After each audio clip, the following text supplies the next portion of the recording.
The engine boys will have to work around the clock to get it ready for a trip to the drag strip.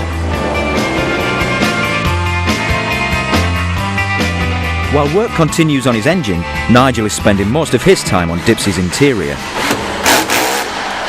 We've actually got 4 or 5 days to go. The engine is that close to going in. We're getting bits of the interior in now. Nigel is refitting the original 1960s Devon interior that he spent weeks restoring. Try and get it in. But with the amount of welding work undertaken, Dipsy's not quite the same shape she used to be.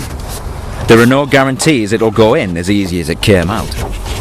You don't know what's going to happen, do you? That's why you want to give yourself enough time to try and figure it out, but just have to see what we can do in the time we've got.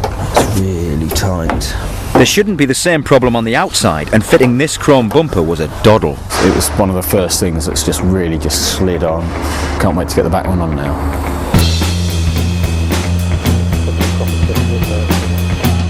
Engine boys Connor and Matt have built Dipsy a VW-based 1.9 litre air-cooled engine. It's been based around a turbo Nigel sourced on the internet, but it's not one the lads would have recommended. Here's the engine all finished now. All the link pipes on, the turbo and the air filter. Got the injectors in and the fuel pipes are on. The belt's on now. It's pretty much all the way ready to go in the bus now, so we can plumb her up, get the oil lines on and get it ready to run.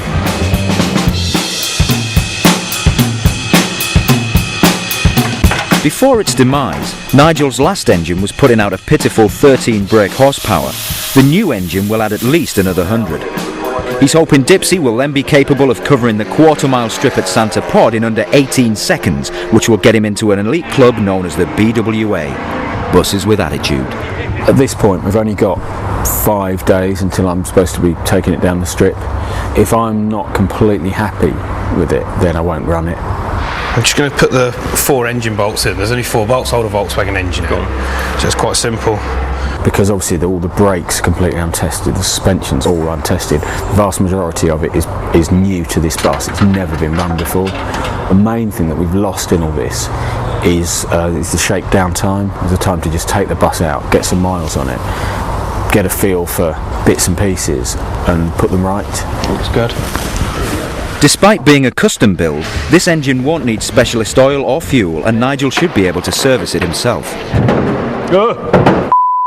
Chill out, I'm filling oil. What I'm going to do in a minute is crank the engine over with no spark plugs, nothing connected, and it spin over nice and free, and crank for oil pressure. And what it does, it pumps oil around the system, pressurises, and the oil light should go out. Right, spin it over and see what happens.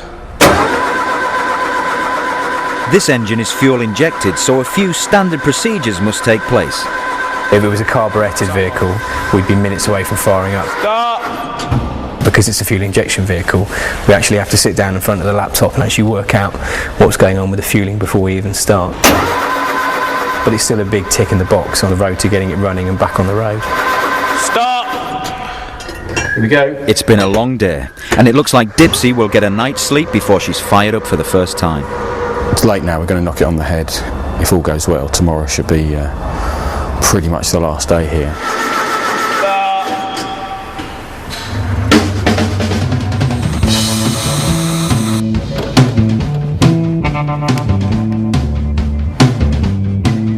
Next morning, Nigel's got a little more time to sort out his interior while some final engine modifications take place.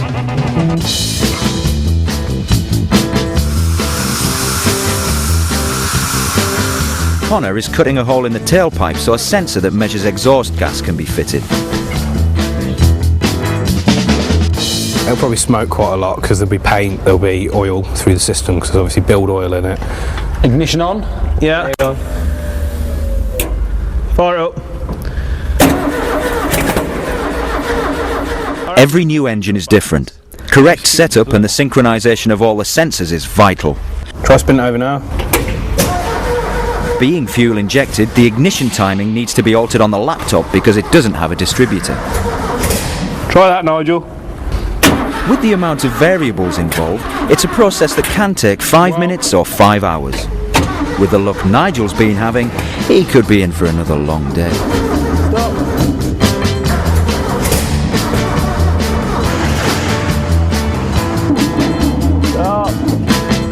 sandwiches still about? Well, what did we do yesterday? We did 7:30 till 1:30 in the morning. You know, it's going to be late tonight. You know, I've only done, 2 or 3 days of this. Nigel's been doing this for weeks. I really don't know how he's done it. Bit of a struggle today, really. We had a problem with battery because we had 2 second-hand manky batteries to start with, and when you're building a new fresh motor with good compression, it's difficult to turn them over. Come on then. Whoa! We did that, and Nigel had rebuilt a second-hand starter motor, and it was awful. As soon as we put a good battery on it and a good starter, pretty much straight away it fired up.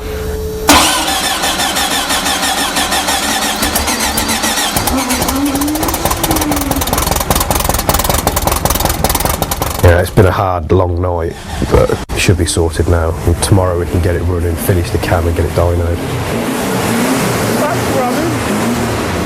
Times when you just thought, it's just, we're going to have got this far and it's just never going to run. There's going to be something about it that it's never going to run.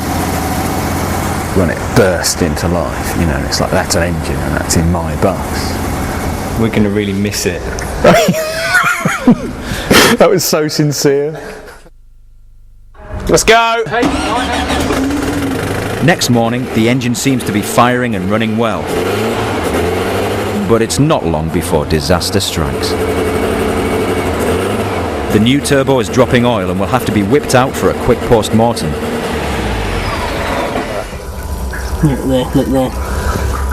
Running a chemical solution through the unit soon highlights the problem. Running out this forward. It's a dud.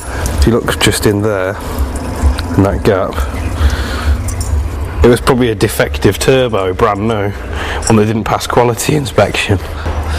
Yeah. Even though it was in manufacturer's box, all sealed up, the only thing that would have been missing from that would have been the return materials advice, red label, take the red label off, and it's a beautiful brand new turbo in a box, but it's not, it's a defective turbo.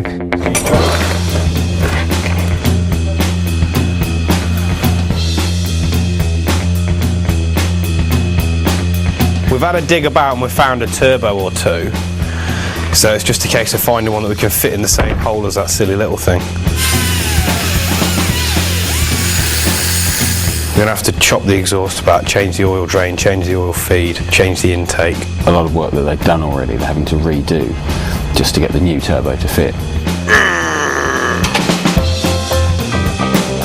Unfortunately, it's put us back another 2 or 3 hours from where we were, so... Fitting this turbo will be a temporary measure, but as it's sourced from scrap, there are no guarantees it'll work.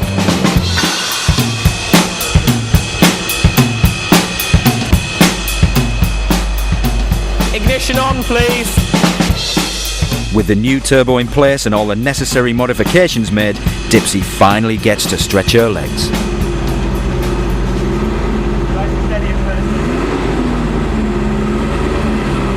At this stage, the fueling will be adjusted to get Dipsy to run as smooth as possible. This is known as mapping, and as with the timing, it's all done from the laptop. The computer tells the fuel injection system how much fuel to let into the cylinders so the engine doesn't run too rich or too lean. It'll take a while to make the right adjustments, but all that grunt seems to be putting the smile back on Nigel's face. 81 horsepower at the wheels straight away with the fueling way out. There's a good bit more to come. At the minute, it's just the noise, the tone of the engine. It just sounds really sweet. It's revving just such a long way. On a standard engine, you start to rev and you've not got to have gone very far before you've got to go for the next gear, and that's just going and going and going. It sounds fantastic.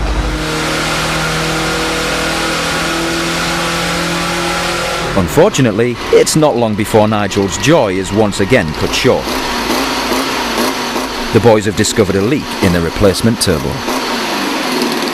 It's a second-hand turbo from a scrap heap in an engine kit for one of our customers who, was kind enough to donate it. And again, just unfortunately, it's got an oil leak as well. But then it was in a scrapyard for a reason. It looks like the best plan is going to be just to lose the turbo completely. A project that big, you need a bit of luck on your side. And I don't actually think Nigel's had luck on his side. Even without a turbo, this engine will be capable of producing a lot of power. so with a makeshift silencer fitted, the quarter mile is simulated.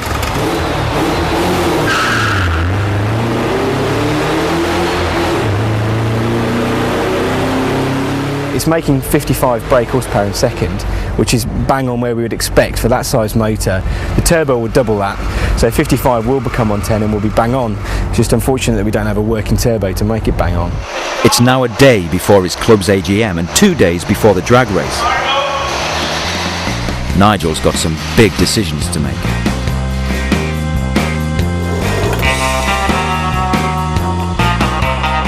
In part 2, Nigel adds some finishing touches, but will Dipsy ever be ready to race?